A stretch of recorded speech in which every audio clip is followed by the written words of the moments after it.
مسلمانانو ورونو خويندو لکه څنګه چې نور درسونه کې دا حدیثونه واوریدل چې کله سړی ودکږي یو ځل آیت الکرسی وي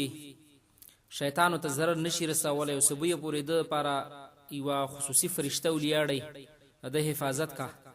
او درې دې شپې سبحان الله وي او درې دې شپې الحمدلله او څلور دې شپې الله اکبر وي الله پاک عمل نامه کې ول زر نیکی لیکي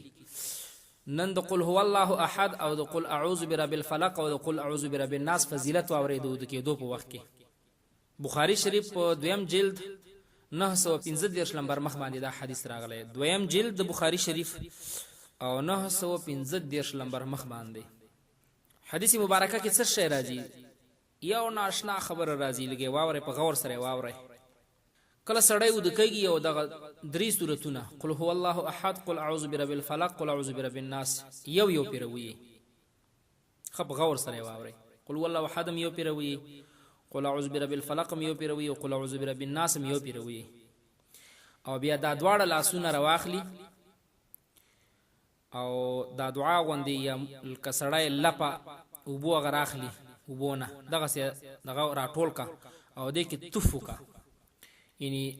دا پوکایم لاړ شي لګي لیاړي مسره لاړ شي توفو ته یو کار شي وته او یو پیر توف پکې وکا یو پیر قل هو الله احد یو پیر قل اعوذ برب الفلق یو پیر قل اعوذ برب الناس وي او توف په دې دواړو لاسو کې راوکا نو د رسول الله صلی الله علیه وسلم مبارک طریقه بداوه چې د بدا ټول دواړه لاسونه راوښته او د ټول بدن باندې به درې پیر بیا کش کړ لکه مخ باندې هم درې پیری ومغل غوغو باندې هم درې پیری دا لاسونه بیا مغل سر باندې هم درې پیری ومغل چټ باندې هم درې پیری ومغل لاسو باندې د خپل لاسونه مبارک به راوښته او د خپل لاسونه مبارک باندې به درې پیری بیا مغل یو پیری به چپ لاس کش کو بیا به چپ لاس کش کو بیا به چپ لاس کش کو بیا به خلاص کش کړو بیا به خلاص کش کړو بیا به خلاص کش کړو همداس په ګیډه باندې به درې پیری په ګیډه باندې مبارک باندې بیا ګیډه مبارک باندې بیا ګیډه مبارک باندې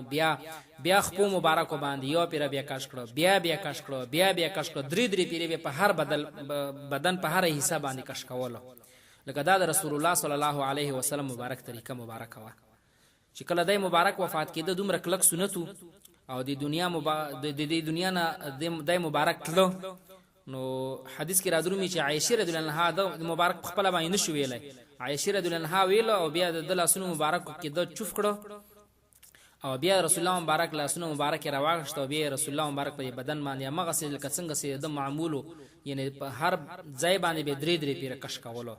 دا دومره کلک سنت رسول الله صلی الله علیه وسلم مبارک موږ تاسو نه خبر تر پاتې شوی الله رب العالمین دا وکړي موږ تاسو په عمل کې راشي څه شي کوم عمل کې کوم رقم راشي داسي راشي قل والله احد یو پیر وای یو پیر قل اعوذ برب الفلق وای اخیره پوری یو پیر قل اعوذ برب الناس اخیره پوری وای او بیا دا دواړه لاسونه راغون کړي په دې کې داسې وکړي لکه لیاړم لګي سره لاړ شي او سره توفم لاړ شي دا هوا مسره لاړ شي او بیا دا دواړه لاسونه راواخلي او په دې ټول بدن باندې پلاس باندې درې پیری کش کړي په خپو باندې درې پیری کش کړي ځکه چې دا رسول الله صلی الله علیه وسلم مبارک طریقه وا چې په ټول بدن باندې بیا درې پیری کش کولو چټ باندې هم درې پیری لاس کش کړي یو پیرا دوا پیرا درې پیری ملا باندې کوم ځای ته لاس ورسېږي او ته کوشش وکړې په دا سنت چې کوم د خپل باندې زده کړي نور مسلمانانو ته امر زده کړي الله دا وکړي چې موږ استاد په حدیث مبارک باندې عمل کوونکي جوړ شو او دغه طریقه را ژوندۍ کړو دا طریقه مړه طریقه ده رسول الله مبارک کلم یو مړ سنت یو غته را ژوندۍ کړه دې باندې ډیر اجر او ثواب ان شاء الله به دې باندې خبرو کړو اوس وخت کم دی سبحانك اللهم وبحمدك اشهد ان لا اله الا انت استغفرك واتوب اليك والسلام عليكم ورحمه الله تعالى وبركاته